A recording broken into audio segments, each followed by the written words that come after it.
Siddaramaiah ji, Ashok Gehlot ji, Bhupesh Baghel ji, Sachin Pilot ji, Vikramarka Mallu ji, Narayan Swamy ji, Kazi Nizamuddin ji, Devendra Yadav ji, Anil Jaihind ji, AICC के office bearers, PCC presidents, MPs, MLAs, बाकी senior नेता और सिविल सोसाइटी के हमारे मेंबर्स, मीडिया के हमारे मित्र, आप सबका यहां बहुत बहुत स्वागत, नमस्कार।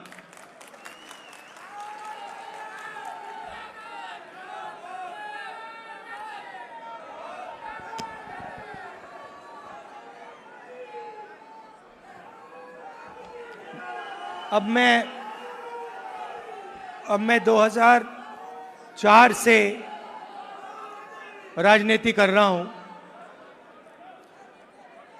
और 21 साल हो गए। और जब मैं पीछे देखता हूं और एक प्रकार से अपनी सेल्फ एनालिसिस करता हूं,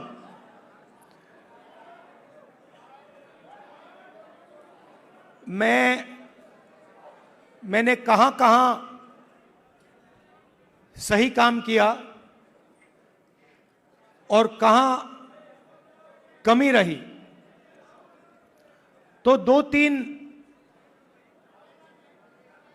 बड़ी इश्यूज दिखती हैं मुझे। जमीन अधिग्रहण बिल किया, मनरेगा किया, भोजन का अधिकार किया, ट्राइबल बिल, न्यामगिरी की लड़ाई लड़ी।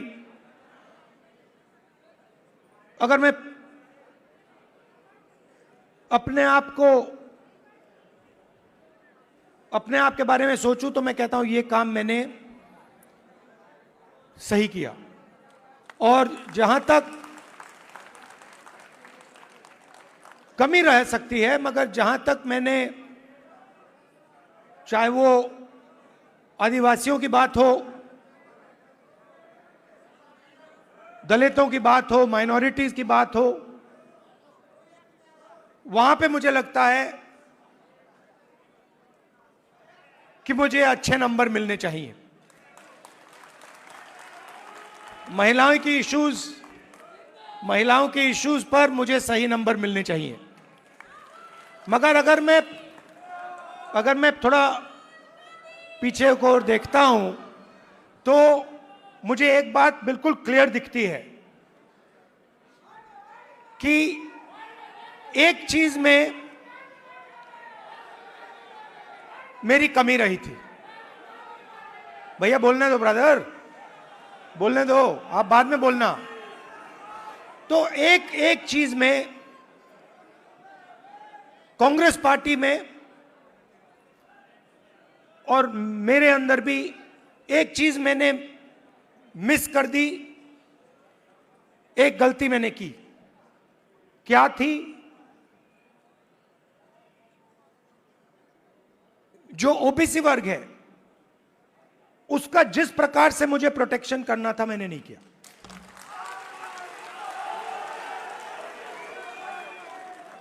क्योंकि अगर, और इसका कारण था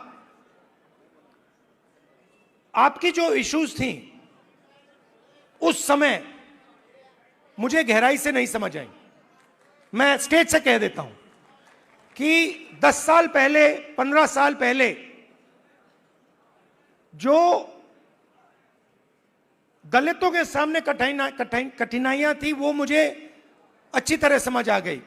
वो शायद वो ज्यादा आसान है समझना, वो क्लियर है। अनटचेबिलिटी, उनकी हिस्ट्री है तो एकदम पता लग जाता है। आदिवासियों की भी इश्यूज आसानी से समझ आ जाती हैं।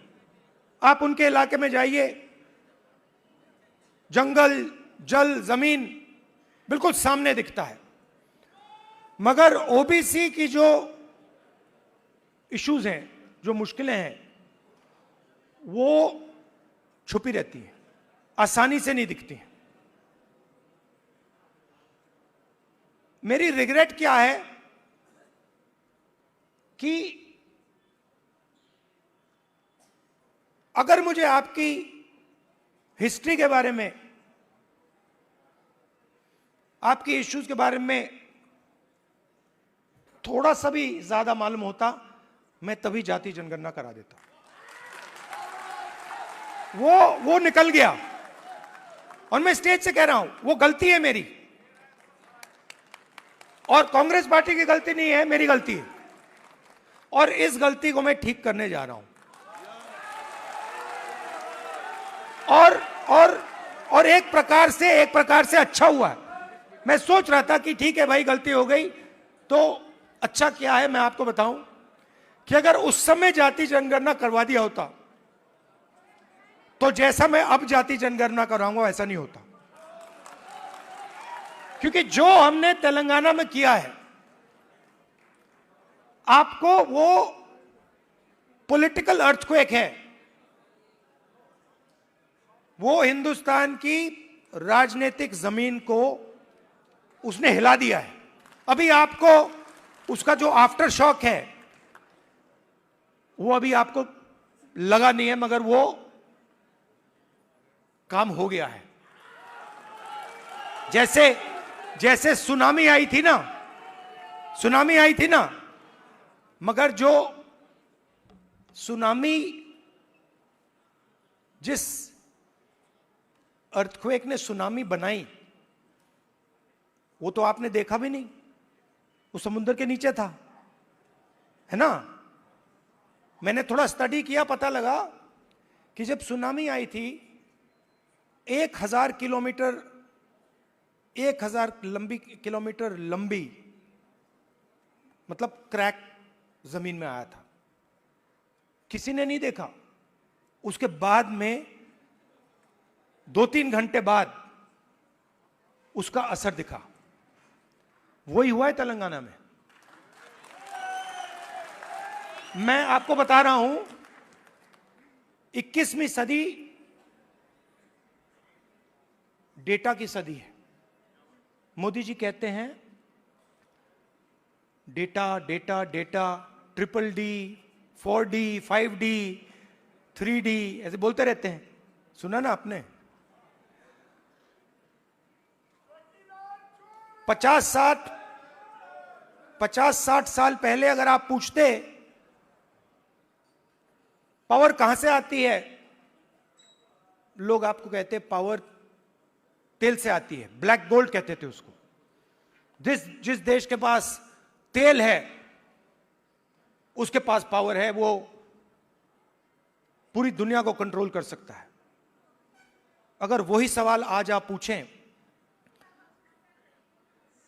तो ब्लैक गोल्ड नहीं है, आज का तेल डेटा है। और डेटा कंपनियों के पास होता है। आप रिलायंस के पास जाइए, अमेज़न के पास जाइए, वो आपको डेटा दिखा देंगे। किसी भी अस्पताल में चले जाइए, आपको वो डेटा दिखा देंगे। मगर जो डेटा आज तेलंगाना सरकार के हाथ में आ गया है, उसका देश में कोई मुकाबला नहीं है।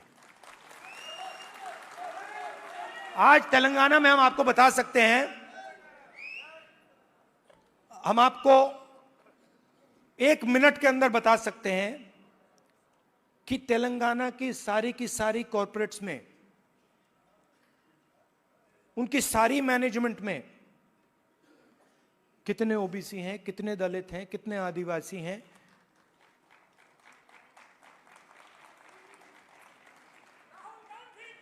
हम आपको बता सकते हैं, मैं आपको बता सकता हूं कि अगर आप तेलंगाना में कॉरपोरेट्स के अंदर यह सवाल पूछें,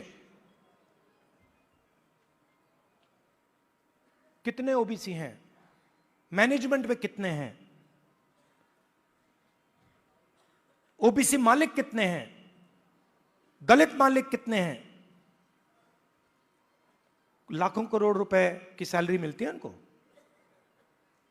आपने मीडिया में सुना होगा 2 करोड़ का पैकेज, 3 करोड़ का पैकेज, 5 करोड़ का पैकेज, सुना ना आपने? ये आप सवाल पूछ सकते हैं, तेलंगाना में ओबीसी को कितने पैकेज मिले? 0। एक भी पैकेज ओबीसी को नहीं मिल रहा, एक भी पैकेज दलित को नहीं मिल रहा, एक भी पैकेज आदिवासी को नहीं मिल रहा है। और आप मनरेगा की लिस्ट निकालिए, पूरी लाइन ओबीसी, दलित, आदिवासियों से भरी हुई है। ये जो गिग वर्कर्स कहलाते हैं, डोमेस्टिक स्टाफ, गिग वर्कर्स, इनकी लिस्ट निकालिए। तेलंगाना में ब्लैक एंड व्हाइट है। इस देश में मजदूरी ओबीसी, दलित, आदिवासी करते हैं।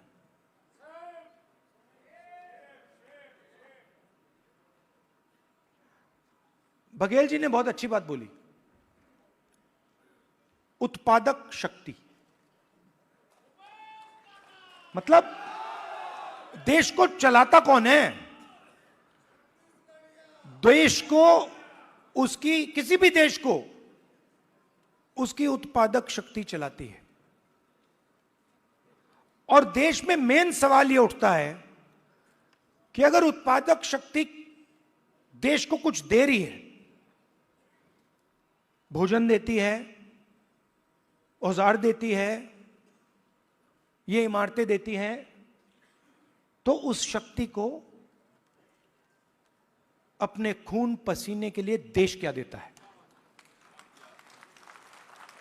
मतलब आप लोग देश को बनाते हो, इमारतें आप बनाते हो, सड़कें आप बनाते हो, स्कूल आप बनाते हो, कॉलेज आप बनाते हो, अस्पताल आप बनाते हो, टेंपल भी आप बनाते हो। मेरे लिए सबसे जरूरी सवाल है, अगर आप लोग देश को बनाते हो तो इस काम के लिए देश आपको क्या देता है? आपको क्या दे रहा है आज हिंदुस्तान? प्राइवेट स्कूल, जहां पे आपको लाखों रुपए देने पड़ते हैं। प्राइवेट स्कूल किसके? आपके नहीं, ओबीसी के नहीं, दलित के नहीं, आदिवासी के नहीं। आरक्षण लूटा नहीं, आरक्षण दिया नहीं जाता है।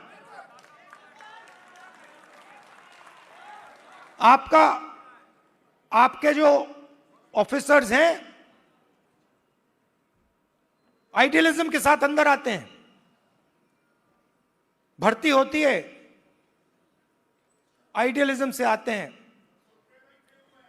और फिर आस्ते आस्ते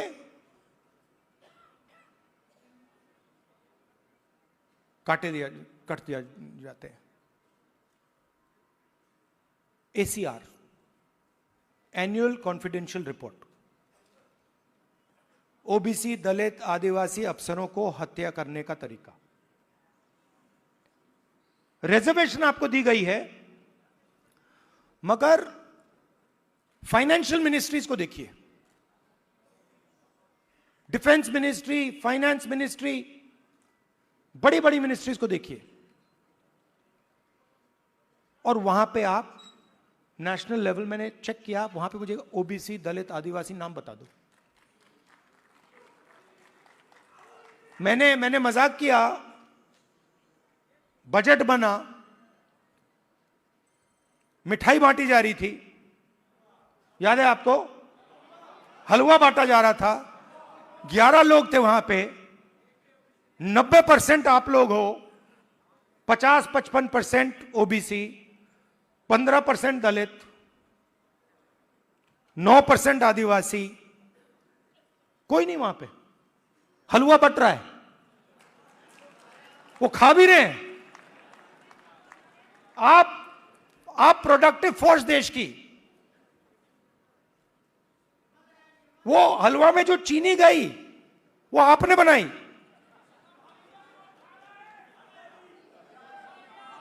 वो सब आप कर रहे हो, हलवा आप बना रहे हो और खा वो रहे हैं। तो अब मैं ये नहीं कह रहा हूं कि उनको हलवा नहीं खाना चाहिए, उनको भी खाना चाहिए, मगर भैया आपको भी थोड़ा मिलना चाहिए ना।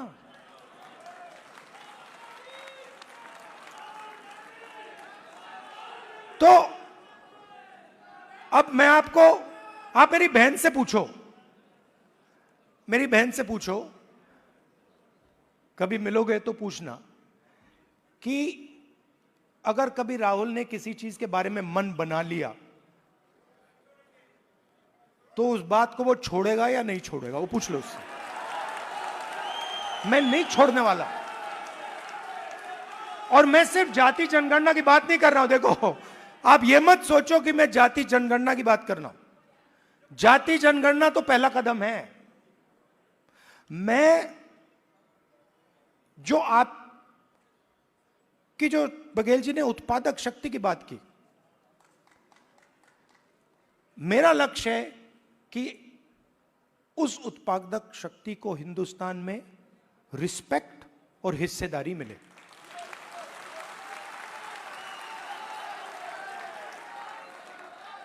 तो आपको लगना चाहिए, हिंदुस्तान के किसान को लगना चाहिए। आज आप हिंदुस्तान के किसान से पूछो आपके बेटे के लिए क्या सपना है, आप क्या सोचते हो, आपका बेटा क्या करेगा, वो आपको कहेगा मजदूरी करेगा। और मैं चाहता हूं कि वो किसान कहे नहीं, मेरा बेटा इस देश का सबसे बड़ा बिजनेसमैन बन सकता है, जो भी वो करना चाहता है वो कर सकता है। अब एक प्रॉब्लम है राजनीति में, सबसे बड़ी प्रॉब्लम पता है क्या होती है? क्या होती है? हाँ, नहीं, नरेंद्र मोदी कोई बड़ी प्रॉब्लम नहीं है।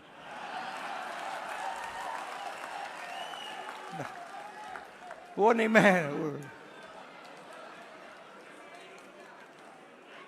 मैं आपको बता रहा हूं, ये आपने अपने सिर पे चढ़ा रखा है, कोई प्रॉब्लम नहीं।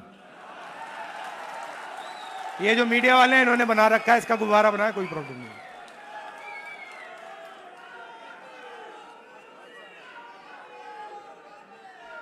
अब पहले तो मैं मिला नहीं था, अब 2-3 बार मैं मिल भी लिया हूं, बात समझ गया हूं मैं, कुछ नहीं उसमें।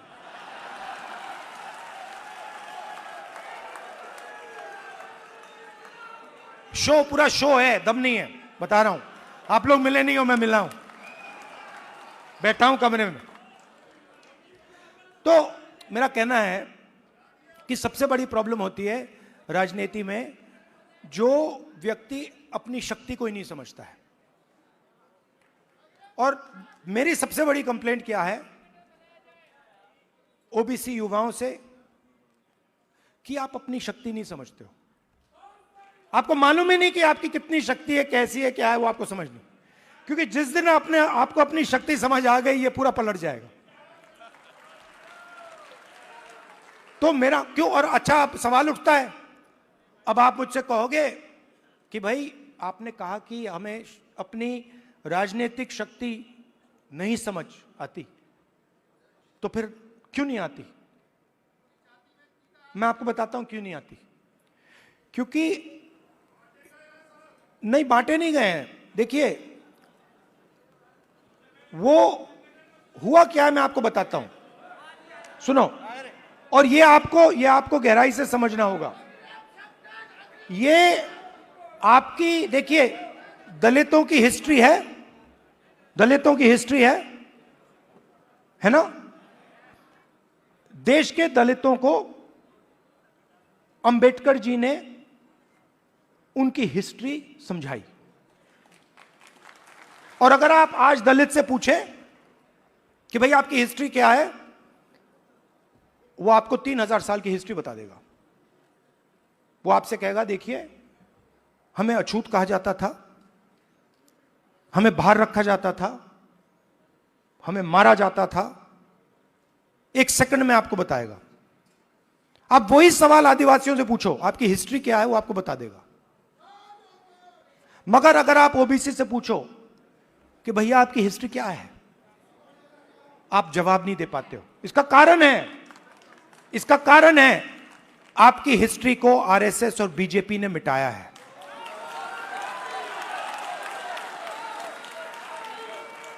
आपकी हिस्ट्री को जो देश की उत्पादक शक्ति की हिस्ट्री है, उसको आरएसएस और बीजेपी ने मिलकर मिटाने का काम किया है।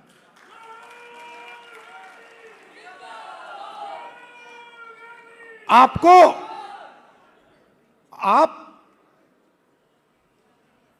स्कूल पढ़े हो ना हिंदुस्तान में? स्कूल पढ़े ना? आप मुझे बताओ, आपने स्कूल में हिस्ट्री की तो किताब पढ़ी होगी, उसमें ओबीसी की हिस्ट्री कौन सी थी? कहां थी? उसमें कहीं लिखा था ओबीसी की हिस्ट्री के बारे में? कुछ लिखा था? मैंने तो नहीं पढ़ा। आज जब मैं बात को समझ रहा हूं तो मैं अपने आप से सवाल पूछता हूं, भैया जब मैं छोटा था तो इस देश की जो 55-60% लोग हैं, उनकी हिस्ट्री की किताब में है ही क्यों नहीं? यह जानबूझ के मिटाया गया है, क्योंकि जिस दिन आप अपनी हिस्ट्री समझ जाओगे, उस दिन आप समझ जाओगे कि आरएसएस आपका सबसे बड़ा दुश्मन है।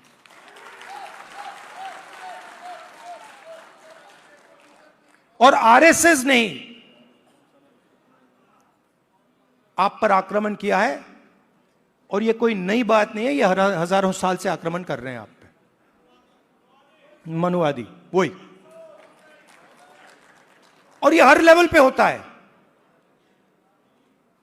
हर लेवल पे होता है। ये एजुकेशन में होता है,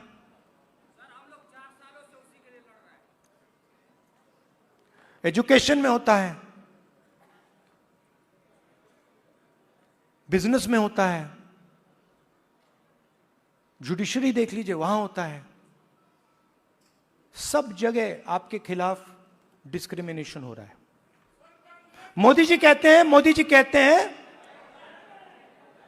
कहते हैं हिंदू इंडिया, हिंदू इंडिया कहते हैं। 50% हिंदू तो आप हो। अगर हिंदू इंडिया है और 50% आप हो, तो मीडिया में आपका एक आदमी क्यों नहीं है? कॉर्पोरेट इंडिया में आपका एक आदमी क्यों नहीं है? औरत क्यों नहीं है? मीडिया के एंकर्स की लिस्ट निकालो, ओबीसी नाम दिखा दो मुझे, कहां है? बड़े बड़े पत्रकारों के नाम निकालो, ओबीसी कहां है? कौन है वहां पे? अदानी ओबीसी है क्या? आपकी पूरी की पूरी जमीन उसको दी जा रही है, पूरी की पूरी आपकी जमीन ओबीसी, दलित, आदिवासियों की जमीन छीन छीन कर अदानी को दी जा रही है, अंबानी को दी जा रही है, टाटा को दी जा रही है, इन लोगों को दी जा रही है। इनके सिस्टम में कोई ओबीसी है ही नहीं, दलित है ही नहीं, आदिवासी है ही नहीं। तो इसलिए हमने कहा है, सबसे पहले जहां भी हमारी सरकार होगी वहां जाति जनगणना होगा, एक्सरे होगा, एमआरआई होगा। हमें पता लगाना है ओबीसी कितने हैं, कहां हैं, क्या करते हैं, कितनी भागीदारी है, कितना पैसा है, यह हम सब जानना चाहते हैं। दूसरी बात, जैसे ही जाति जनगणना होता है वैसे ही 50% की दीवार वहीं टूट जाती है। तेलंगाना के चीफ मिनिस्टर ने जाति जनगणना के होने के एकदम बाद अपने आप 50% की दीवार तोड़ दी, और उन्होंने कहा कि भाई, मैंने उनसे पूछा, उन्होंने कहा राहुल जी, जब मैंने ये देखा, मेरे सामने कोई ऑप्शन ही नहीं है, मुझे ये करना पड़ा क्योंकि मुझे अन्याय दिखा। कल भाषण में उन्होंने बोला, तो पहला काम जाति जनगणना जहां भी हमारी सरकार होगी, 50% की दीवार जहां भी हमारी सरकार होगी, और दूसरा काम नेशनल लेवल पे, ये दोनों काम।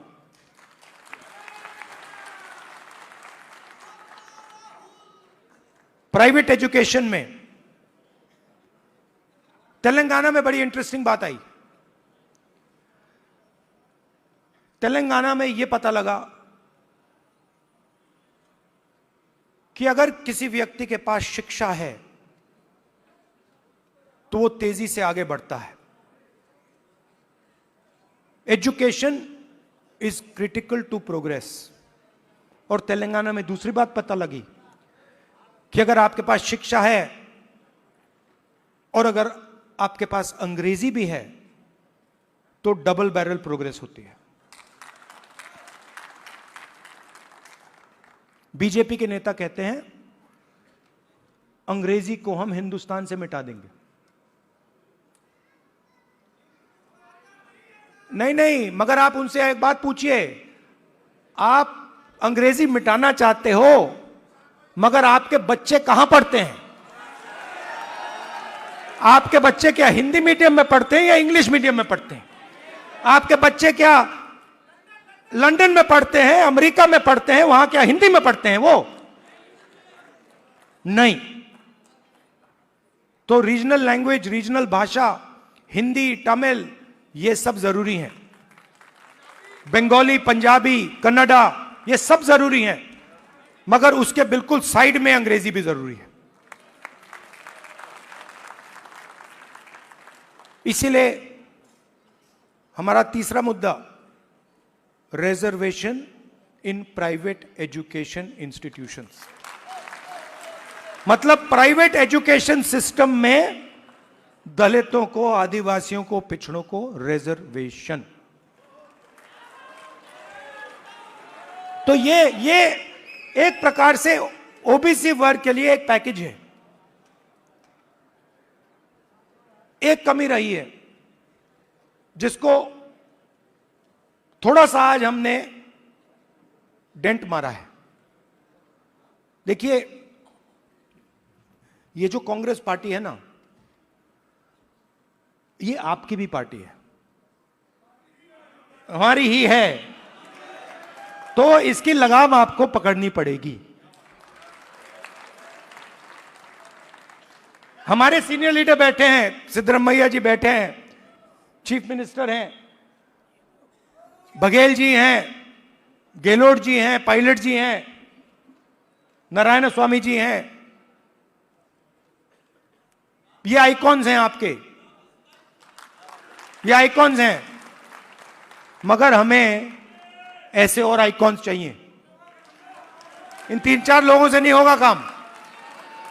हमें 40-50 ऐसे लोग चाहिए जो हम मतलब पूरे दम से ओबीसी विजन को आगे बढ़ाएं। और आखिरी बात, आप राहुल गांधी बोलते रहते हो, मगर राहुल गांधी, आपकी शक्ति के बिना राहुल गांधी कुछ नहीं है।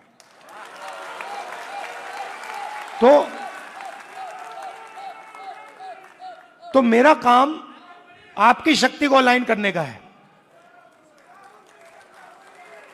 और देश के मैं ओबीसी वर्ग से, युवाओं से कहना चाहता हूं, जो मैंने शुरुआत में कहा, मैं अपनी साइड से कह सकता हूं, कांग्रेस पार्टी के साइड से नहीं कह सकता हूं। मैं अपने साइड से कहना चाहता हूं कि जिस प्रकार से मैंने ओबीसी वर्ग के लिए काम करना चाहिए था, पहले मैंने नहीं किया, अब मैं डबल स्पीड से वो काम करने जा रहा हूं। आप सबका बहुत बहुत धन्यवाद। नमस्कार, जय हिंद।